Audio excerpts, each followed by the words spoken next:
Hello everyone, Namaste. This is Shreyan from Mysore. Welcome back to Shreyan's World.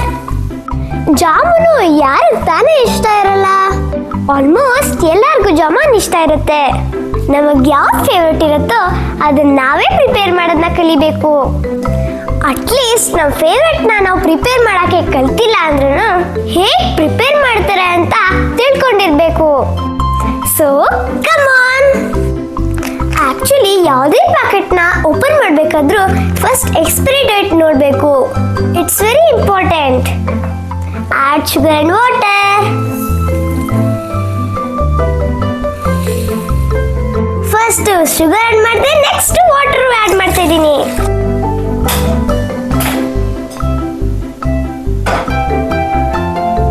Sugar water add ಆಯ್ತು, ಅಮ್ಮ ಗ್ಯಾಸ್ನ ಇಟ್ಟಾಯ್ತು. ನಾನು ಏಲಕ್ಕಿ ಕೊಟ್ಟಾಯ್ತು.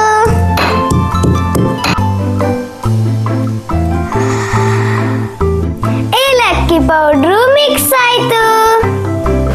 First step complete ಆಯ್ತು. ನಾವ್ second step start. Open the jamun packet.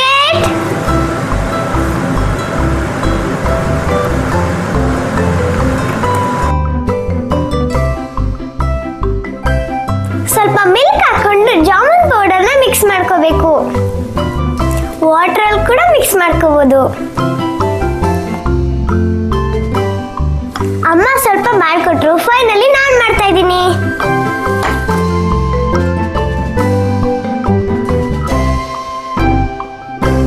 ಇದನ್ನ close ಮಾಡಿ 30 minutes ಇಡಬೇಕು. ಅಮ್ಮ ಹೇಳಿದ್ರು ಸಕ್ಕರೆ ಪಾಕ ರೆಡಿ ಆಗಿದೆಯಂತೆ. 30 ಮಿನಿಟ್ಸ್ ಆಗಿದೆ, ಪಾಕನೂ ರೆಡಿ ಆಗಿದೆ. ಜಾಮೂನ್ ಮಾಡೋದು ಒಂದೇ ಬಾಕಿ ಇರೋದು. Come on. ಸ್ಮಾಲ್ ಹಿಟ್ಟನ್ನ ತಗೊಂಡು ಈ ತರ ಉಂಡೆ ಮಾಡಬೇಕು.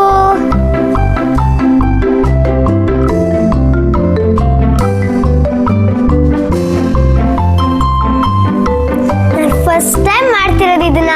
I am so happy. ಎಷ್ಟೊಂದು ಖುಷಿ ಆಗ್ತಿದೆ ಗೊತ್ತಾ ನನಗೆ.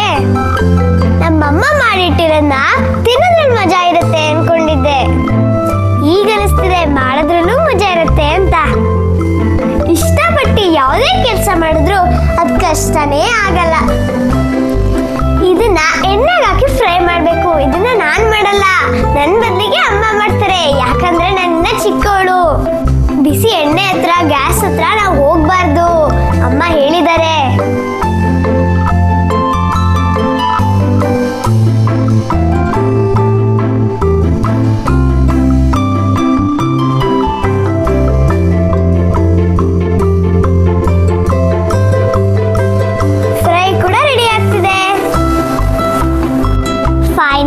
Gulab jamun ready. First time ನಾನು ಇದನ್ನ ಪ್ರಿಪೇರ್ ಮಾಡಿರೋದು. So happy. ನಾನೇನೋ ಗುಲಾಬ್ ಜಾಮೂನ್ ಪ್ರಿಪೇರ್ ಮಾಡಿದ್ದೀನಿ, ಬಟ್ ಚಳಿಗೆ ಖಾರವಾದ ಏನಾದ್ರು ತಿನ್ಬೇಕನ್ನಿಸ್ತಿದೆ. ಅಮ್ಮ ಈ ಸೀಸನ್ ಸಮಥಿಂಗ್ ಸ್ಪೆಷಲ್ ಏನಮ್ಮ? ಅದೇ ಅವರೆಕಾಳು ಮಿಕ್ಚರ್.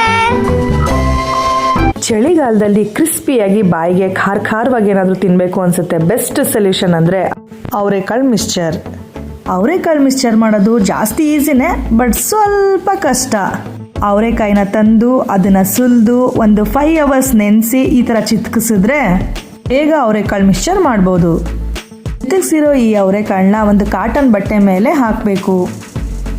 ಅವರೆಕಾಳಲ್ಲಿರೋ ನೀರೆಲ್ಲ ಫುಲ್ ಡ್ರೈ ಆಗುತ್ತೆ. ಒಂದು 1/2 hour ಹಾಕಿದರೆ ಸಾಕು. 1/2 hour ಆದಮೇಲೆ ಅದೆಲ್ಲ ಫುಲ್ ನೀರೆಲ್ಲ ಡ್ರೈ ಆದಮೇಲೆ ಈ ಥರ ಎಣ್ಣೆಗೆ ಹಾಕಿ ಅದನ್ನು ಫ್ರೈ ಮಾಡ್ಕೋಬೇಕು. ಅವರೆಕಾಳು ಕ್ರಿಸ್ಪಿ ಆಗೋ ಫ್ರೈ ಮಾಡಬೇಕು. ಇದು ಸ್ವಲ್ಪ ಲೇಟ್ ಪ್ರೊಸೀಜರ್ ಆಗುತ್ತೆ. ನೋಡಿ, ಇಲ್ಲಿ ಗರಿಯಾಗಿ ಕ್ರಿಸ್ಪಿಯಾಗಿ ಎಣ್ಣೆಲಿ ಇದು ಫ್ರೈ ಆಗಿದೆ. ಸ್ವಲ್ಪನೇ ಹಾಕ್ಕೊಂಡು ಈ ಥರ ನೀಟಾಗಿ ಫ್ರೈ ಮಾಡಿಕೊಂಡು ಒಂದು ಕಡೆ ಎತ್ತಿಟ್ಕೋಬೇಕು. ಅಷ್ಟು ಕೊಬ್ಬರಿನೂ ಕೂಡ ಅದೇ ಥರ ಎಣ್ಣೆಗೆ ಹಾಕಿ ಅದನ್ನು ಕೂಡ ಫ್ರೈ ಮಾಡ್ಕೊಂಡು ಎತ್ತಿಟ್ಕೋಬೇಕು. ಆಮೇಲೆ ಕಡಲೆ ಬೀಜ ಫ್ರೈ ಮಾಡ್ಕೋಬೇಕು. ಅದನ್ನು ಎಣ್ಣೆಲಿ ಫ್ರೈ ಮಾಡಿ ಸಪ್ರೇಟು ಯಾವುದ್ಯಾವುದನ್ನು ನಾವು ಫ್ರೈ ಮಾಡ್ತಿದ್ದೀವಿ ಅದನ್ನೆಲ್ಲ ಸಪ್ರೇಟಾಗಿ ಇಟ್ಕೋಬೇಕು. ನೆಕ್ಸ್ಟು ಕಡಲೆನ ಫ್ರೈ ಮಾಡ್ಕೋಬೇಕು.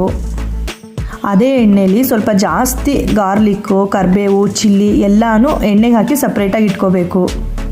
ಎಲ್ಲ ಫ್ರೈ ಮಾಡಾಯಿತು. ಕೊಬ್ಬರಿ, ಕಡಲೆ ಬೀಜ, ಅವಲಕ್ಕಿ, ಗಾರ್ಲಿಕ್ ಎಲ್ಲ ಫ್ರೈ ಮಾಡಾಯಿತು. ಫೈನಲಿ ಮೇನಾಗಿ ಬೇಕಾಗಿರೋದು ಅದಕ್ಕೆ ಅವಲಕ್ಕಿ ಕೂಡ ಎಣ್ಣೆಗೆ ಹಾಕಿ ಈ ಥರ ಸಪ್ರೇಟಾಗಿ ಎತ್ತಿಟ್ಕೋಬೇಕು. ಮಿಕ್ಸ್ಚರ್ ಮಾಡೋದು ತುಂಬಾ ಈಸಿ, ಬಟ್ ಇದು ಎಲ್ಲ ಆಯಿಲಲ್ಲಿ ಫ್ರೈ ಮಾಡಬೇಕಲ್ಲ, ಅದು ಸ್ವಲ್ಪ ಲೇಟ್ ಆಗುತ್ತೆ ಅಷ್ಟೇ. ಎಲ್ಲ ರೆಡಿ ಇದೆ. ಅವರೆಕಾಳು ಜೊತೆ ಎಲ್ಲ ಹಾಕಿ ಮಿಕ್ಸ್ ಮಾಡೋದನ್ನೇ ಅವರೆಕಾಳು ಮಿಕ್ಸ್ಚರ್.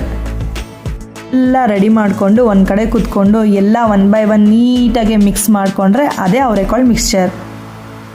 ಮಾಡೋದು ಸ್ವಲ್ಪ ಕಷ್ಟ ಆದರೂ ಅದು ತಿನ್ನಬೇಕಾದ್ರೆ ಆ ಟೇಸ್ಟ್ ಸಿಕ್ತಿದ್ರೇ ಏನೋ ಒಂಥರ ಖುಷಿ ಆಗ್ತಾ ಇರುತ್ತೆ. ಚಳಿಗಾಲದಲ್ಲಿ ಮಕ್ಳಿಗಂತೂ ಬೆಟರ್ ಸ್ನ್ಯಾಕ್ಸ್ ಇದು. ಈ ಮಿಕ್ಸ್ಚರಲ್ಲಿ ಕಡಲೆ ಬೀಜದ ಕಡಲೆ ಫ್ಲೇವರು, ಕೊಬ್ಬರಿ, ಅದರಲ್ಲಿರೋ ಗಾರ್ಲಿಕ್ ಕೂಡ ತಿನ್ನೋಕ್ಕೆ ಒಂಥರ ಟೇಸ್ಟ್ ಆಗಿರುತ್ತೆ. ಇದಕ್ಕೆ ಸಾಲ್ಟು, ಒಂದು ಸ್ವಲ್ಪ ಚಿಲ್ಲಿ ಪೌಡರು, ಎಷ್ಟು ಬೇಕಷ್ಟು ನಾವು ಚಿಲ್ಲಿ ಪೌಡರು ಮತ್ತು ಸಾಲ್ಟ್ ಹಾಕ್ಕೊಂಡು ಮಿಕ್ಸ್ ಮಾಡಿಕೊಂಡ್ರೆ ಅವಲಕ್ಕಿ ಎಲ್ಲ ಫ್ಲೇವರು ಸಿಗೋದ್ರಿಂದ ಈ ಮಿಕ್ಸ್ಚರ್ ಒಂಥರ ಡಿಫ್ರೆಂಟ್ ಟೇಸ್ಟ್ ಆಗಿರುತ್ತೆ. ಎಲ್ಲ ಮಿಕ್ಸ್ಚರ್ಗಳಿಗಿಂತ ಡಿಫ್ರೆಂಟ್ ಟೇಸ್ಟ್ ಕೊಡೋದೇ ಈ ಅವರೆಕಾಳು ಮಿಕ್ಸ್ಚರು. ಯಾಕಂದರೆ ಇದರಲ್ಲಿ ಕಡಲೆ ಬೀಜದ ಟೇಸ್ಟ್ ಸಿಗುತ್ತೆ, ಕಡಲೆ ಟೇಸ್ಟ್ ಸಿಗುತ್ತೆ, ಅವಲಕ್ಕಿ ಟೇಸ್ಟ್ ಸಿಗುತ್ತೆ, ಎಲ್ಲ ಟೇಸ್ಟ್ ಸಿಗುತ್ತೆ ಅನ್ನೋದಕ್ಕಿಂತ ಮನೇಲೇ ಮಾಡಿರೋದ್ರಿಂದ ಇದು ಹೈಜೆನಿಕ್ ಆಗಿರುತ್ತೆ. ಸೊ ಇದು ತುಂಬ ಟೇಸ್ಟಿಯಾಗಿ ಮನೇಲೇ ನೀವು ಒಂದ್ಸಲ ಆರಾಮಾಗಿ ಟ್ರೈ ಮಾಡ್ಬೋದು. ಈಸಿಯಾಗೂ ಇರುತ್ತೆ. ಎಲ್ಲ ಹಾಕಿದ್ಮೇಲೆ ಸಾಲ್ಟು, ಚಿಲ್ಲಿ ಪೌಡರ್ ಹಾಕೋದನ್ನು ಮರಿಬೇಡಿ. ನೀಟಾಗಿ ಮಿಕ್ಸ್ ಮಾಡಿ ಕ್ರಿಸ್ಪಿಯಾಗಿ ತಿನ್ನಕ್ಕೆ ರೆಡಿಯಾಗಿ.